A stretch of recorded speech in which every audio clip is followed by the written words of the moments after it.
Proud to be a pod. Are you proud to be a pod? What does it mean, proud to be a pod, and where did it come from?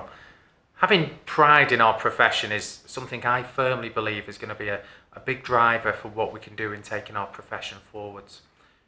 I keep talking about how the landscape is changing for podiatry and how there's a big drive towards private practice. Private practice is going to have to take on more of a role in our profession, in promoting our profession to the general public.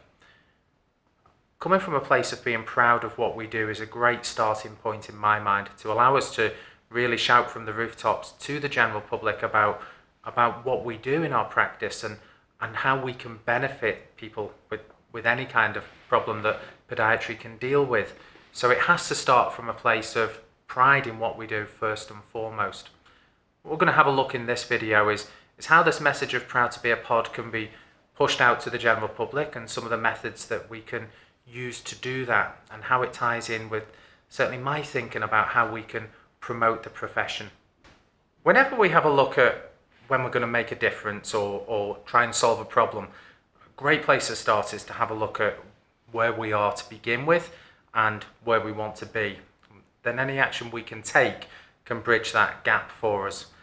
And I think collectively, as a profession, we often feel that we want more promotion and we want more people to be aware of what we do, what our scope of practice is, and have a little bit more understanding about what value we can bring to people in their everyday lives. So quite rightly, we sometimes get a little bit upset that perhaps we aren't as well known as some other healthcare professions because, well, we're smaller in number, and the very fact of what we do, quite often it can be done autonomously, so the practices are perhaps not as visible as some other healthcare professionals that are out there.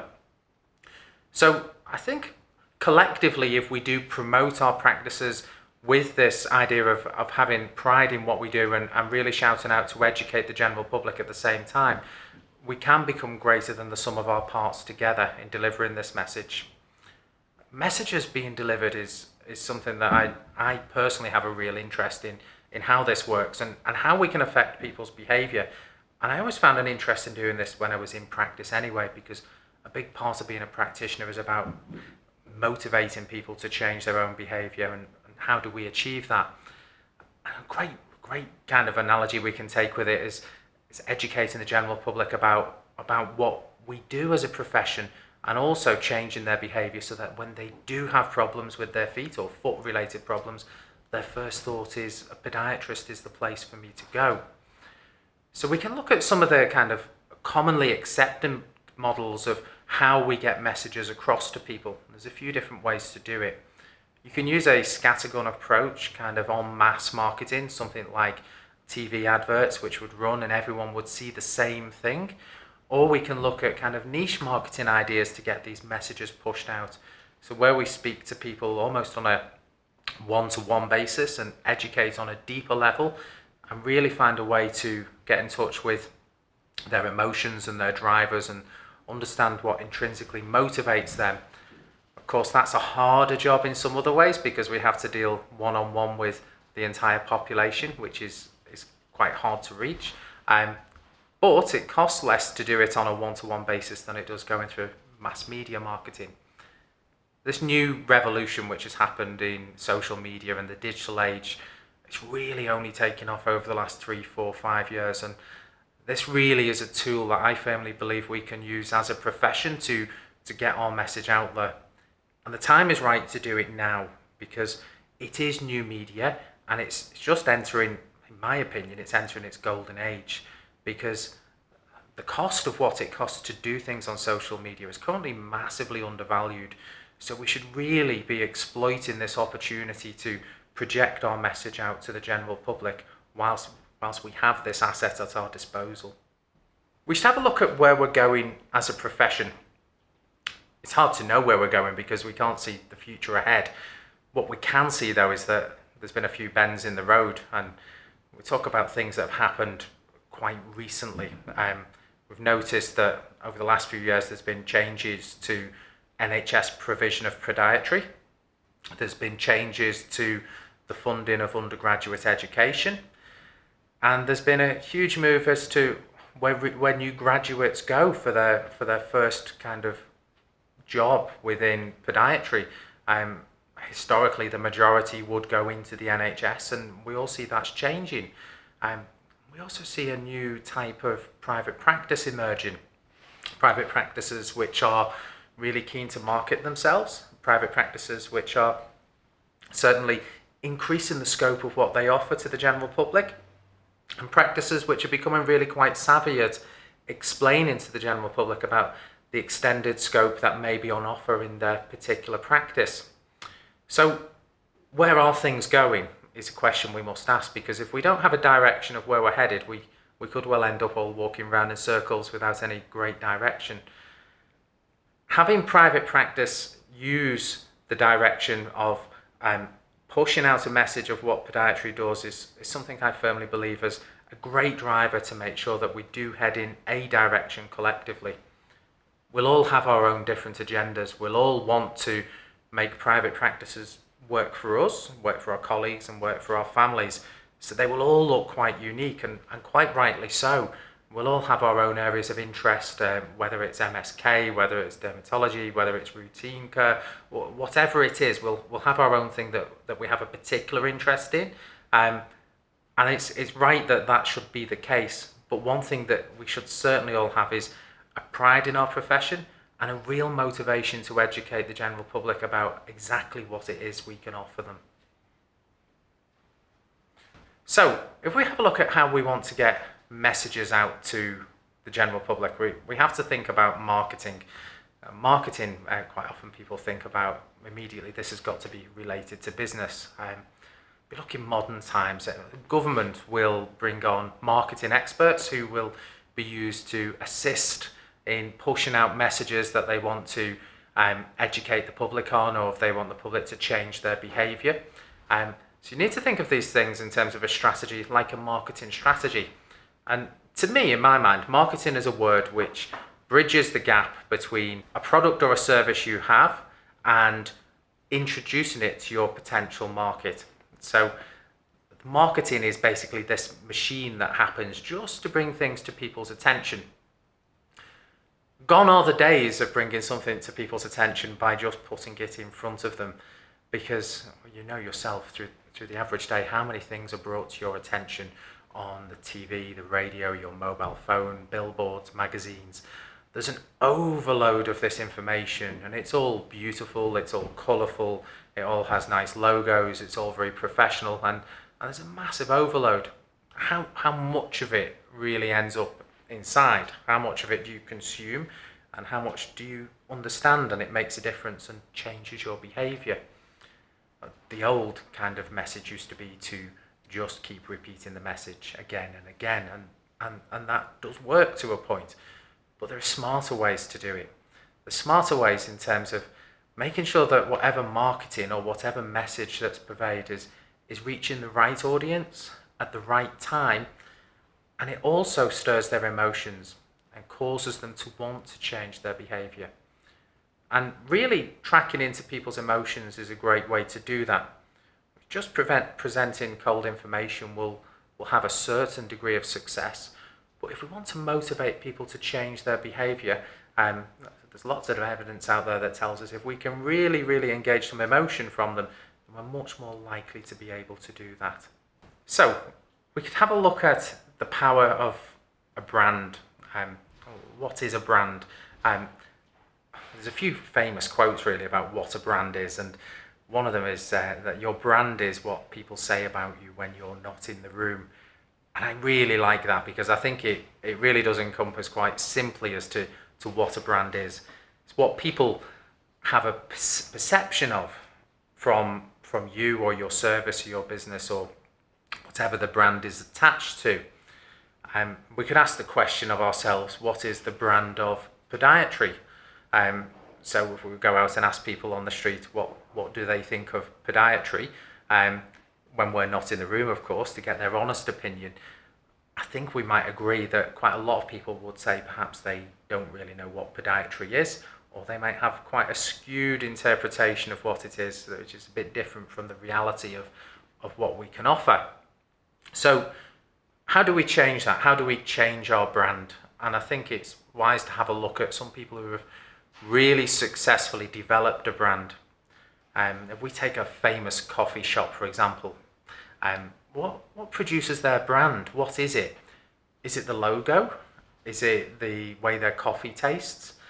Is it the cheerful member of staff who takes 7 minutes to make you a cup of coffee with a sense of theatre and then wants to write your name on the side of your cup for you to take away and put it on in a nice big thick black marker? Is it the clean toilets that you know are always going to be waiting for you? Is it the nice sofa? Is it the nice music playing? It's all of it, isn't it? And it's a combination of this. But your perception of what that's like is going to be very different to my perception of it. What these successful brands have done, though, is made sure that they have designed an experience from start to finish which puts across what their interpretation of the brand is going to be. They also understand it isn't going to appeal to absolutely everybody, but they pick these common denominators which are going to appeal to most of the people who are in their target market. So what they're not having to do is to sell things on price. They're not having to educate you about what the coffee tastes like. They're not having to do lots of the things which people commonly think you have to do to promote, to get people to change their behavior. They do it through the power of the brand in creating an experience that creates an emotional response, whether that's a feeling of familiarity, a feeling of confidence, of trust or excitement or whatever that may be. And this is the method that they use to do that. If we're going to project a brand of podiatry for our own individual practice, which is going to create something bigger than the sum of its parts, if lots of practitioners really develop this idea of projecting brand podiatry, how can we do it? What tools do we have at our disposal? Lots of people will tell you that the only way to market now is through Google AdWords or through Facebook advertising, or you really need to be on Snapchat because that's where all the kids are. And I think it's a mistake to ignore the traditional media. Traditional media is traditional media because it works. Printing, leaflets, newspaper adverts, TV adverts, radio adverts, historically they have worked and they've made businesses very, very successful through doing it. But when media reaches a state of maturity, it finds its place in the market. And something that happens when something finds its place in the market is it becomes appropriately priced.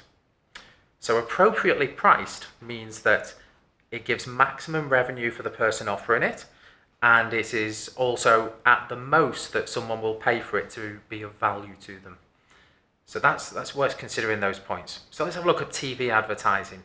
If you want to have a look at the extreme, perhaps John Lewis Christmas advert. It costs a huge amount of money for that airtime to be played at the Christmas edition of Coronation Street when they're going to get a nice large audience sat in front of it, a huge production value behind it. So it's a big hit to hit the market. It doesn't mean that that's an appropriate thing for podiatry to be projecting their image. It might be really nice and it might make all of us as podiatrists be really happy to see our message being pushed out in that real prime time slot. But the amount of money and resource that would take is, number one, it's probably not realistic. And number two, it probably wouldn't get us the return that would be justified, because there just isn't enough of us as a profession to justify that kind of investment. So we're very lucky that we live in this age now where we have these new channels of media coming out. Media is basically anything that gets eyeballs, anything that gets people's attention of looking at it. And as we've all found out over the last few years, is that our eyeballs are being taken away from the box in the corner of the room at home, and it's being taken onto the thing we've probably all got sat in our pockets right now, our smartphones, or our laptops, or our tablets, or what other devices we're using to consume information through the internet. And it's been an explosion in the in social media applications and websites which are delivering this information to us. So what's so special about it is that the numbers are astronomical, and people are always quite scared that perhaps target markets aren't on there. I could give you some statistics now, but they will be out of date by the time you watch this. Go and have a Google and have a look at what the demographics are of people who are on Facebook. And the number of times I hear, my patients aren't on Facebook. Trust me, they are. They are consuming information on Facebook. They are looking at pictures of their grandchildren, their great-great-grandchildren on Facebook. And if it's not their account, they're having a look through their sons or their daughters or their sisters or their brother's account. People are consuming this information massively through social media channels. It was only about 6 or 7 years ago that Facebook was just for the younger generation. And we all know what's happened with it now. We know who's on there. We can have a look at some of the other social media channels as well to have a prediction of what's going to happen, because we can see what happened with some of the others in the past. You've got applications like Snapchat, which is now really popular with the younger generation. Well, what happens is the older generation want to remain in contact with their children and the younger generation, and they find themselves migrating over to these other platforms. So the great thing is at this point in time is that these platforms aren't mature media. So they haven't yet found their price point in the marketplace. They're still currently underpriced. So when money is spent upon these platforms, the bang for buck that you get is truly phenomenal. But what it takes is a slight leap in confidence, because it isn't traditional media. We have to make that leap and trust that it's going to get the exposure we anticipate. So these tools that we have now at our disposal, how do we maximize them? How do we leverage them? I like the word leverage because I kind of see the world as a series of tools, and you only want to use the right tool for the right job, and you want to get the most efficiency out of any tool that you get. So number one, it's about learning how a tool works. Number two, it's about putting the tool in the right place. And then it's about applying as much might as you can in the right direction to get the biggest result out of the tool that you're going to use. What social media does is it allows you to bring your personality, your expertise, your ideas to a very specific market. You can go on Facebook and you can produce a short video of you talking about anything you fancy. You can produce an image. You can write a piece of content, and you can promote this to people between the age of 45 and 65 who live within 3 miles of your practice, who have an interest in swimming. You can do that right now, and you can go and spend £10 on an advert that will reach that really niche market. That's what I call leveraging a tool. That's going to get you a phenomenal response per pound you spend compared to the traditional methods of media. And you can measure it in real time. You can measure the traffic that comes through from it. You can understand what the response is. And more importantly, you control the media you project. And you can really project what the brand of podiatry is for you and your practice and your beliefs, not necessarily the traditional ideas. Who do we want to reach with our message? You can understand why traditional media is attractive, because it reaches a large number of people and it crosses lots of demographics. And it gives you a nice big number as to a readership of a magazine or a viewing figures for a popular TV program. So we can look at this in terms of width. What I'm always much more interested in when I'm putting messages out is how much depth is there. So width is one thing, that's the big number of how many people are going to look at something. But how much depth is there? How much engagement is there? How much appropriateness is there? And this is what allows you to get messages that change people's behavior, which is the aim of anything you're doing with any marketing exercise. It's not just to put your message out to the largest number of people and it almost bounce off them as just not penetrating their outer shell of resistance to the massive amount of media that's forced upon us. It's a sharper tool. So it's about the depth of the message. So this is why it's important that collectively as a profession, if we all engage with the population which matters to us. So if you have a particular interest which is around a particular population, you can get your message really delivered finally to that population, and understand that there is another podiatrist who's going after a different population with the message. And this is how we do become greater than the sum of our parts of pushing out what brand podiatry is. And brand podiatry is going to have a different perception from each different member of the public, depending on what they require from us and what they expect from us. But they are going to get a consistency of professionalism across the board with it. When you decide upon your population and you decide what message you want to push across and that you want to cause a change in behaviour of some way, we need to start from a place where we're going to develop a relationship. It's a relationship which is what really can start in behaviour change. And it's a relationship between the consumer of your media and the actual media that you're putting out there. A great way to start doing this is to make sure that your messages sit comfortably with the person who's going to be consuming it. They have to understand that your message is being particular about them and their circumstances, which is why developing in these niche markets is really quite powerful. If, for instance, your practice is offering something centered around something you know lots about or have a passion for, maybe it's a particular sport, maybe it's golf, then you can use a particular type of language which the target market will understand and feel comfortable with. You can use certain images which are going to resonate with them, and you can make sure that everything is kind of channeled towards them feeling that they're in a comfortable environment which understands the kind of things you're talking about. And it's these steps that begin a relationship. The other way to make sure you develop a relationship is this, it's the rule of reciprocity. So it's about you giving more than you get back. And you have to be prepared to give at first. You have to be prepared to give content through your social media channels, which you spend time writing, or you spend time making nice pictures, or you spend time writing informative articles. And you need to give stuff away. You need to give it to the people that you want to start this relationship with. You need to give them stuff that they're going to want to consume, and they'll get some real value from you. It's not lost. They hold that within them. They have knowledge about you, they have a respect for your opinion, and they have an understanding about where you're coming from with what you offer.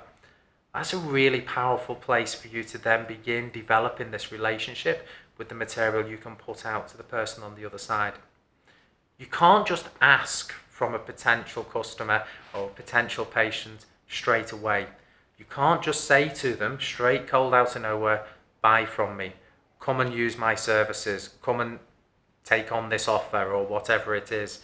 It's not the best place to start a relationship from. It will fall on deaf ears because there are so many people pushing out messages at the moment, so many people asking for people to buy, to try, to look, to do. It's really difficult. You need to arrive with a gift, and it needs to be a genuine gift, and it needs to be authentic. People can see through marketing gimmicks and ploys.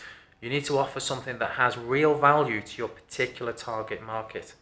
And of course, the joy of it is it's going to be something you're passionate about anyway, and something you're going to want to do, and something you're going to get pleasure from doing. And that's going to be conveyed in whatever it is that you create, whether it is, and I keep talking about all these different media methods because it's not about just writing an article. It could be producing a short video like this, or a 3-second video of a vine, or a nice looking image, or something that's going to hold some value for this person who may well in the future want to engage with your services.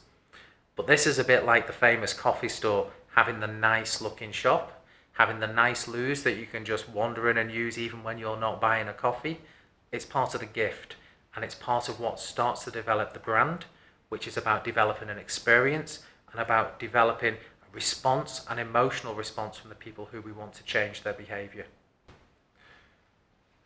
The value of this type of branding and this type of mechanism to push out a message to the general public, the real value lies in the number of people that engage and do this, because it does become greater than the sum of its parts.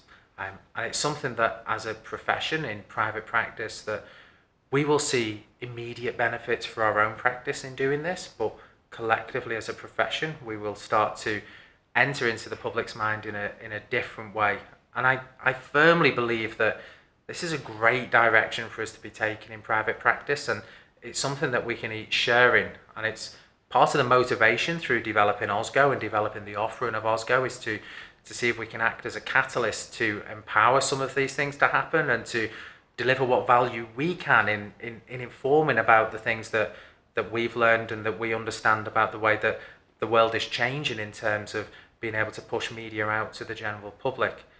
So there's a massive opportunity if we can engage and push forward, and the profession will move on to a different place, particularly in private practice, but as long as we have an idea collectively of where we want that to come from. And I really believe a place of being proud of our profession is a great place to start.